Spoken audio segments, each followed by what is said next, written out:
Bail no ģeometrijas, bet vēlies tomēr dabūt kādu punktu, tad šis video ir priekš tevis.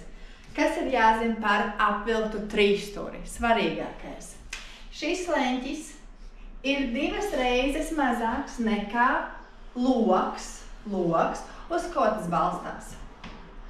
Centra leņķis, tas, kas šajā brīdī ir riņķa rādījus.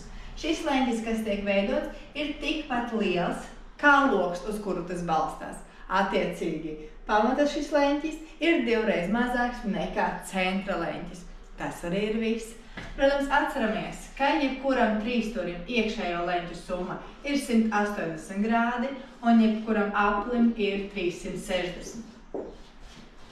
Ja mums saka, ka loks ir 1/3, piemēram, A, B, C, ka loks A, B ir 1/3, tas nozīmē, ka mēs 160 dalām ar 3 un iegūstam 120 grādus.